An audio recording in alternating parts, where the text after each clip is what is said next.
부활신앙을 가진 자의 축복이라는 제목으로 하나님의 말씀을 전하도록 하겠습니다. 인간이 이 땅을 살아가면서 제일 두려워하고 무서워하는 것이 있다면 무엇일까요? 그것은 바로 죽음입니다. 왜냐하면 이 세상에는 죽음을 이길 자가 아무도 없기 때문입니다.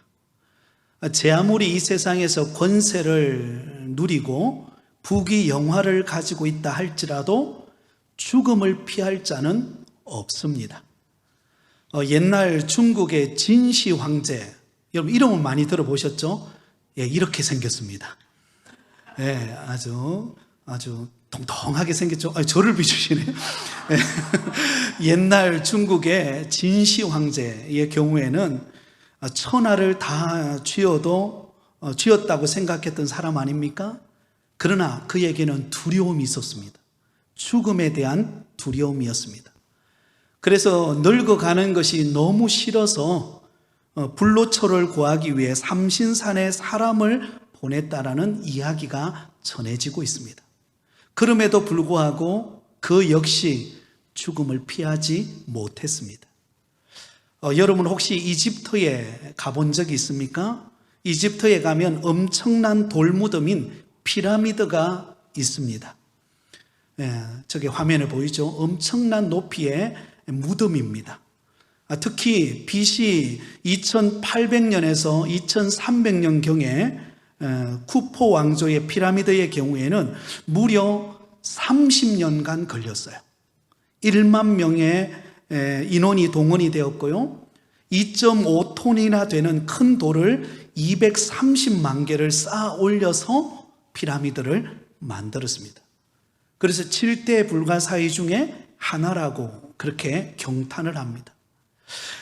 그럼에도 불구하고요, 모든 사람은 죽음을 이기지를 못했습니다. 심지어 그곳에 있는 뼈조차도 누군가가 훔쳐가 버리고 말았습니다.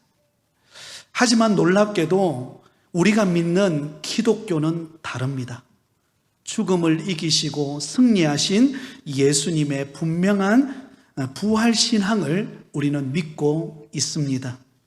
죄인된 우리를 구원하시기 위하여 십자가에 못 박히셨던 예수님께서 죽으신 지 사흘 만에 부활하심으로 바로 우리에게 부활 생명을 허락해 주신 줄 믿습니다. 그래서 여러분 기독교의 핵심 교리 중에 여러분 예수님의 죽으심과 부활하심이 있습니다. 우리가 예수님을 믿는다라고 할 때 예수님의 죽으심과 부활하심을 믿기에 여러분 우리는 사는 소망이 있고 영원한 생명이 우리에게 주어지는 것입니다. 자, 그렇다면 오늘 이 시간에 부활하신 예수님께서 절망과 시리에 빠져 있는 제자들에게로 찾아오셨는데요, 그 제자들에게 찾아오셔서 부활하신 예수님께서 그들에게 부활의 축복 메시지를 전해줍니다. 여러분, 두려움에 떨고 있는 제자들에게 찾아와서 부활의 축복 메시지를 전해주고 그 메시지를 들었던 제자들은 용기를 얻어서 주를 위하여 살아가는 믿음의 역사가 일어나게 되었습니다. 우리는 새로운 한 주간을 시작합니다. 이제 오늘 오후 예배가 마치면 아마 저와 여러분은 각 가정으로 또 삶의 현장으로 우리는 가게 될 것입니다.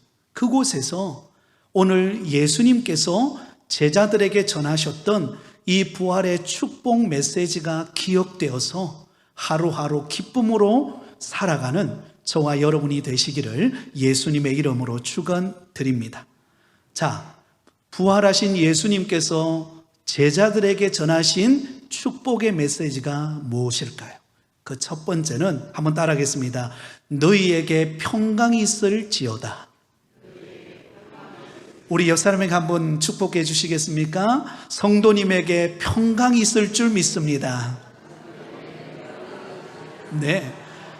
여러분, 부활하신 예수님께서 두려움에 떨고 있는 제자들에게 가장 먼저 전해주신 말씀은 너희에게 평강이 있을지어다. 평강의 축복의 메시지를 전하고 있습니다. 우리 다 함께 19절을 같이 읽습니다. 이날 곧 안식 후 첫날 저녁에 때에 제자들이 유대인들을 두려워하여 모인 곳에 문들을 닫았더니 예수께서 오사 가운데 서서 이르시되 너희에게 평강이 있을지어다. 아멘. 여러분, 제자들은 지금 두려움에 떨고 있었습니다. 왜냐하면 3년 반 동안 따라다녔던 그 예수님께서 여러분 로마 병사들에게 채찍을 당하시고 십자가에 못 박혀 너무나 처참하게 죽음을 당했기 때문입니다. 그래서 그들은 두려워서 뿔뿔이 흩어졌다가 그들이 비밀스러운 장소에 은신처를 정하고 그들이 모여서 두려움에 떨고 있었습니다. 그들이 믿고 따랐던 예수님은 십자가에 못 박혀 아무런 능력도 발휘하지 못한 채 여러분 죽고 난 이후에 그들에게는 더 이상 기댈 언덕도 바라볼 소망도 그들은 없었습니다. 오히려 그들의 마음속에는 두려움이 존재했습니다. 어떤 두려움입니까? 19절에 보면 제자들이 유대인들을 두려워하여 모인 곳에 문들을 닫았더니 누구를 두려워했어요? 유대인들을. 왜냐하면 그 유대인들이 예수님을 십자가에 못 박았기 때문입니다. 그러므로 예수님을 따르고 예수님을 추종했던 제자들 역시 여러분 타켓이 될 수밖에 없었습니다. 예수님을 따르는 사람들, 그들을 여러분 유대인들이 유심히 보았을 것이고 언제 그들에게 들어닥쳐서 그들을 붙잡아서 예수님처럼 십자가의 형벌은 아니지만 그들이 고초를 당하고 어려움을 겪을지 모르는 불안과 두려움과 공포가 그들의 마음속에 음습해 왔습니다. 그래서 그들이 취한 행동이 무엇입니까? 그들이 모인 곳에서 문을 닫았더라. 여러분, 일반적으로 여러분 사람이 모이면은요, 다른 사람들에게 알리기 위해서 문을 열어놓고 또 우리 언제 모입니다 라고 이렇게 여러분 공고란에다가 붙이지 않습니까? 그런데 제자들은 꽁꽁 숨어서 그들이 아무도 알아보지 못하도록 문을 닫아 놓았습니다. 이것은 곧 그들의 마음 상태를 보여줍니다. 얼마나 두려움과 공포와 그리고 불안을 느끼고 있는가를 보여주고 있죠. 그런데 바로 그러한 곳에 누가 찾아오셨어요? 부활하신 예수님께서 그들에게 찾아오셔서 가장 먼저 하신 말씀이 너희에게 무엇이 있을지어다? 평강이 있을지어다. 여러분, 여기서 말씀하는 이 평강이라고 하는 단어가 해당되는 헬라어로는 에이레네라고 하는 단어입니다. 이 단어는 평화, 화평, 복지라는 뜻을 가지고 있고 또 우리가 익숙한 샬롬이라는 말이기도 합니다. 그래서 유대인들은 서로 만날 때 혹은 헤어질 때 이웃을 방문할 때 반드시 서로에게 평화를 전했습니다. 샬롬이라고 그렇게 인사말을 나누었습니다. 근데 오늘 본문에 예수님께서 제자들에게 하신 이 너희에게 평강이 있을지어다라고 하는 이 평강은 단순히 그냥 우리가 스쳐 지나가면서 안부 인사 정도 하는 그 정도의 평강을 말하지 않습니다. 그것은 어떤 평강일까요? 세상이 줄 수 없는 참된 평안, 다시 말하면 하늘로부터 내려오는 진정한 평안을 그들에게 전해주고 있다라는 것입니다. 당시 두렵고 불안한 제자들에게 가장 필요했던 것은 다른 것이 아니었습니다. 바로 평강, 샬롬의 은혜였습니다. 아무리 그들에게 먹을 것이 있고 입을 것이 있고 마실 것이 있다 할지라도 그들은 불안했습니다. 언제 어떤 위기가 그들 앞에 닥칠지 모르는 그러한 불안한 환경 속에서 예수님이 찾아오셔서, 부활하신 예수님이 찾아오셔서 세상이 주지 않는 위로부터 내려주시는 참된 평안, 그 샬롬 평강의 은혜를 제자들에게 주고 있다라는 것입니다. 이 평강의 은혜가 오늘 예배드리는 저와 여러분의 심령 속에 충만하게 역사하시기를 예수님의 이름으로 축복합니다. 오늘날 현대인들을 보세요. 누구에게나 그 마음속에 온갖 두려움과 불안과 공포가 있습니다. 직장 생활 하시는 분들은 직장 속에서 나름대로 스트레스가 있습니다. 나름대로 여러 가지 고민과 갈등과 불안의 요소들이 존재합니다. 또 사업을 경영하시는 분들의 경우에도 그렇지 않습니까? 경기가 어렵고 여러 가지 이렇게 이 시대가 불안하다 보니까는요, 참 많은 그런 고민과 갈등을 겪는 경우들이 많습니다. 자녀를 키우는 부모는 어떻습니까? 나름대로 부모도 가정 안에서 불안과 또 여러 가지 염려거리들이 있습니다. 그런데 그런 저와 여러분에게 모든 죄와 사망의 권세를 이기시고 승리하신 우리 주 예수 그리스도께서 우리에게 축복의 메시지를 전해주고 있습니다. 너희에게 평강이 있을지어다. 여러분, 우리 마음속에 있는 그 어떤 불안과 어떤 염려와 걱정도 우리 부활하신 우리 예수님 앞에 내어드리는 은혜가 있기를 바랍니다. 그러면 주님께서 저와 여러분의 마음에 참된 평강을 주시고 그 불안 속에서 우리를 붙드시고 승리하는 은혜를 주실 줄 믿습니다. 말씀을 준비하면서 이 찬양이 생각났습니다. 찬송가 412장 내 영혼의 그 깊은 데서, 우리 1절만 한번 찬양해 볼까요? 내 영혼의 그 깊은 데서 맑은 가락이 울려 나네. 하늘 곡조가 언제나 흘러나와 내 영혼을 고이 싸네.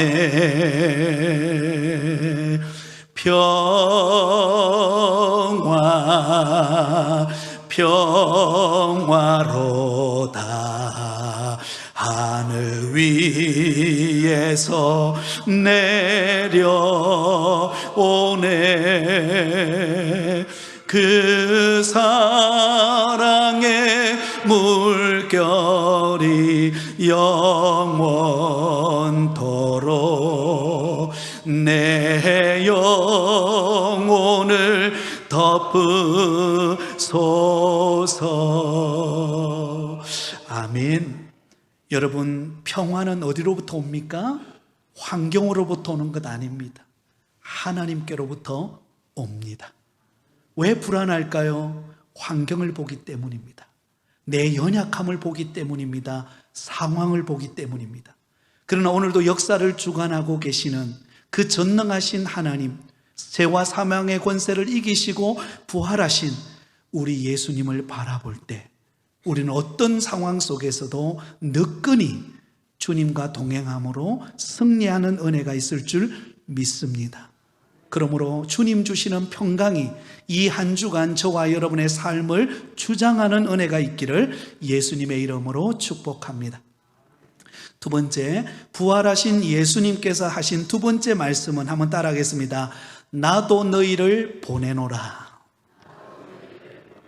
네, 예수님께서 불안에 떨고 있는 제자들에게 평강이 있을지어다 라고 말씀하시고 난 다음에 두 번째로 그들에게 하신 말씀이 무엇입니까? 나도 너희를 보내노라. 바로 사명자의 축복입니다. 21절을 우리 같이 읽습니다. 예수께서 또 이르시되 너희에게 평강이 있을지어다. 아버지께서 나를 보내신 것 같이 나도 너희를 보내노라. 아멘. 여러분, 복음서에 있어서 아주 중요한 주제 가운데 하나가 무엇인가 하면 아버지께서 아들을 보내셨다라는 것입니다. 그래서 예수님께서 공생의 사역을 감당하실 때마다 늘 하셨던 말씀이 아버지가 나를 보냄으로 내가 이곳에 왔다는 거예요. 하나님 아버지가 나를 이 땅에 보내어서 그리고 우리를 구원하시기 위하여 친히 십자가에 못 박히시고 죽으신 지 사흘 만에 부활하셨다는 것을 강조하셨습니다. 하나님 아버지께서 아들 대신 예수 그리스도를 이 땅에 보내지 않았다면 저와 여러분의 운명은 어떻게 되었을까요? 이 땅에 아무리 잘 살고 명예를 누리고 뭐 떵떵거리고 산다 할지라도 결국은 지옥으로 가는 존재입니다. 그런데 보냄받은 우리 주 예수 그리스도께서 하늘의 영광의 보좌를 버리시고 하나님 아버지가 이 땅에 아들을 보내셨기에 친히 그 아버지이신 예수님께서, 신성을 가지신 예수님께서 인간의 몸을 입고 이 땅에 오신 것 아닙니까? 그리고 그분이 우리를 구원하시기 위하여 친히 십자가를 지셨고 그리고 사흘 만에 부활하셨습니다.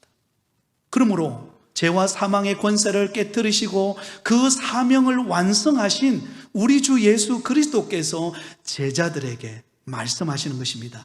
아버지께서 나를 보내신 것 같이 나도 너희를 보내노라. 사랑하는 여러분, 그렇습니다. 예수님은 제자들을 부를 때 목적이 있었습니다. 단순히 그냥 나를 따라다니는 그냥 그 수준에만 머물기를 원치 않으셨어요. 예수님이 제자들을 부르신 이유는 그들이 세상적으로는 화려하지 않고 세상적으로 대단한 것, 스펙도 없고 뭔가 화려한 것 없지만 예수님이 그들을 선택하신 것은 바로 예수님이 이루고자 하시는 사명을 완성하시고 난 다음에 그 사명의 바톤을 제자들에게 넘기기 위해서 부르셨습니다. 그래서 그 제자들을 3년 동안 데리고 다니면서 천국 복음을 전파하시고 병자들을 고치시고 예수님이 행하신 놀라운 일들을 보여주시면서 그 제자들에게 가르치셨어요. 너희도 이와 같이 하라고. 그러므로 그들은 예수님처럼 그들은 주님께로부터 사명을 받아서 이제는 파송받아서 가서 이 놀라운 복음의 소식을 전하고 우리 주님처럼 살아가는 삶을 살기를 원하셨던 것입니다. 그러므로 부활하신 예수님은 그 제자들을 부르신 그 분명한 사명을 인식시켜주고 있습니다. 그들에게 평강을 주시고 난 다음에 너희들은 이곳에 머물 수 있는 사람이 아니라 그냥 이곳에서 두려워 떨고 낙심하고 좌절하고 이제는 더 이상 희망 없이 살아갈 이런 존재가 아니라 아버지가 나를 보낸 것처럼 나도 너희들을 보내노라. 제자들을 파송하십니다. 여러분, 우리 주님께서 제자들을 파송하실 때는요, 그냥 보내지 않습니다. 주님이 가지신 권능을 제자들에게 주십니다. 여러분, 그 놀라운 사건이 언제 일어났었습니까? 예수님께서 둘씩 짝을 지어서 전도대를 보낼 때 기억나시죠? 2명씩 제자들 2명씩 짝을 지어서 전도여행을 보냈습니다. 전도여행을 갔더니 어떤 일이 일어납니까? 가서 복음을 전하자 그곳에 놀라운 일들이 일어납니다. 병자들이 고침받고 말씀을 듣고 회개하고 돌아오고 심지어는 귀신 들렸던 사람들이 귀신이 떠나가는 역사가 일어나요. 그러면서 제자들이 너무 놀란 거예요. 그러면 주님께로 돌아와서 주님, 우리가 예수님의 이름으로 명하니까 귀신들도 떠나대요. 그러면서 감격하며 옵니다. 여러분, 이 일이 그때만 일어난 거 아니에요. 이제부터, 이제 진짜 그거는 예고편이었고 지금부터 진짜 시작되는 것입니다. 사명자의 길을 걸어갈 때 우리 주님께서 그들에게 권능을 주시고 우리 주님께서 그들에게 응답을 주시고 우리 주님께서 그들에게 간정의 열매들을 주시겠다는 것입니다. 이것이 사명받은 자의 축복인 줄 믿습니다. 사랑하는 성도 여러분, 우리에게는 사명이 있습니다. 우리가 가서 땀 흘리는 일터가 우리의 사명의 자리입니다.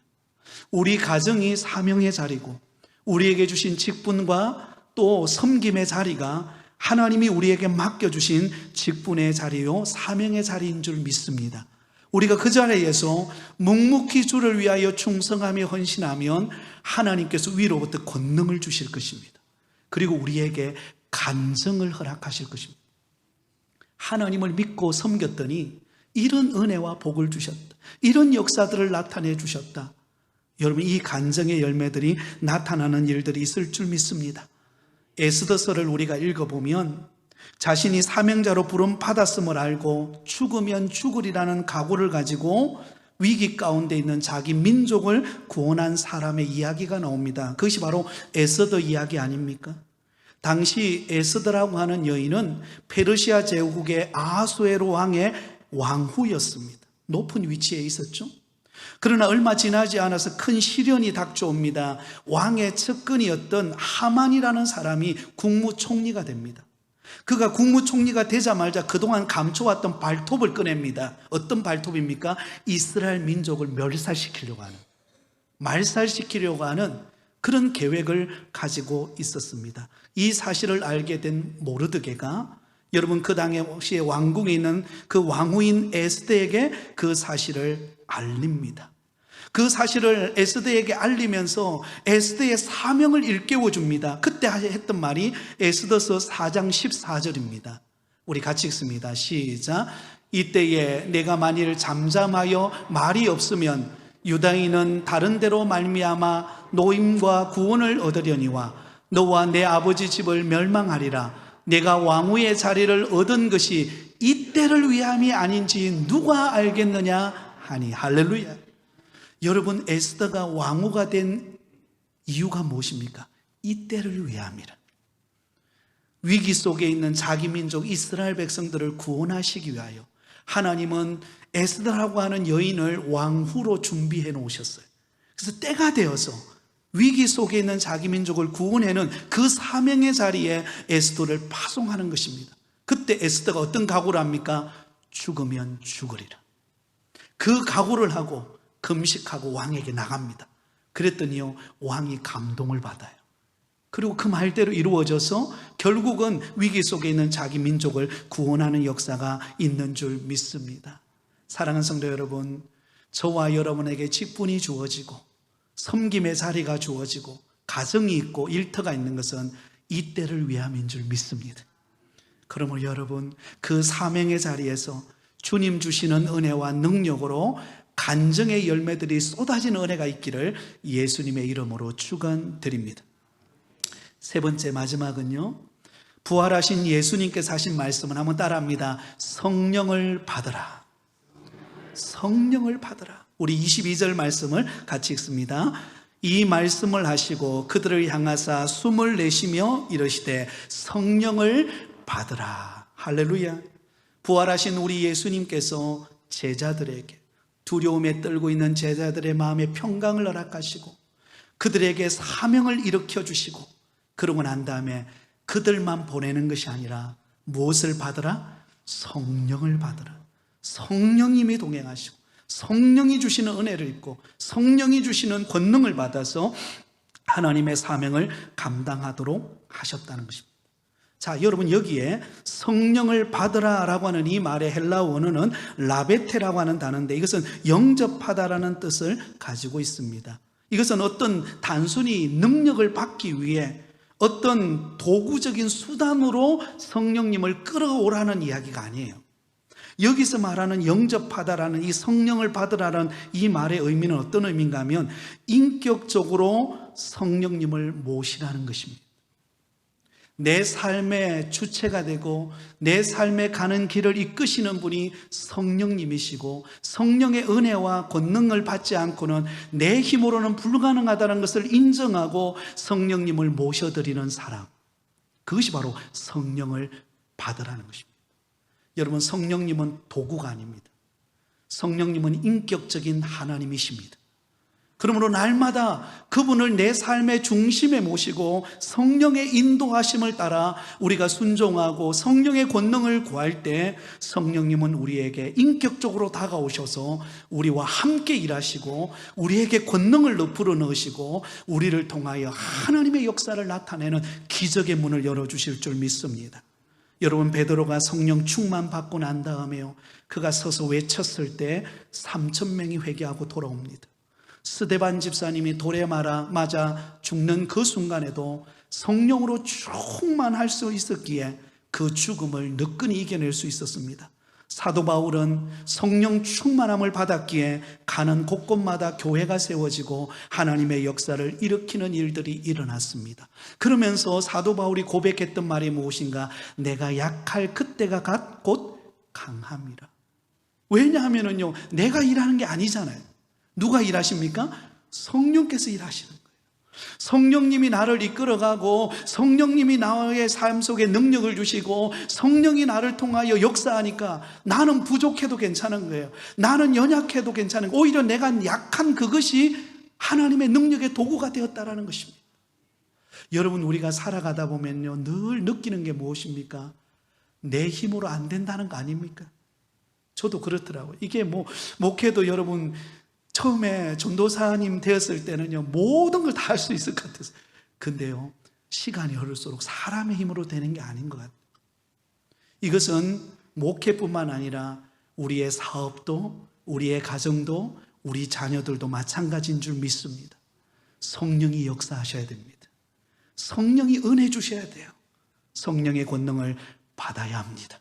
그러므로 사랑하는 성도 여러분, 우리에게 주어진 사명을 감당하고 몸된 교회를 섬기고 가정을 일구어 갈 때 늘 성령님을 의지하시기 바랍니다. 성령님, 내 삶을 인도해 주옵소서. 성령님, 나의 삶에 능력을 부어 주시옵소서.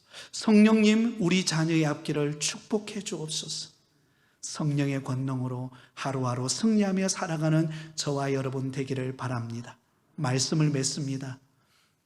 예수님은 부활하시고 난 다음에 두려움에 사로잡혔던 제자들에게 찾아오셨습니다. 그리고는 가장 먼저 하신 말씀이 너희에게 평강이 있을지어다. 아버지가 나를 보낸 것처럼 나도 너희를 보내노라. 성령을 받으라.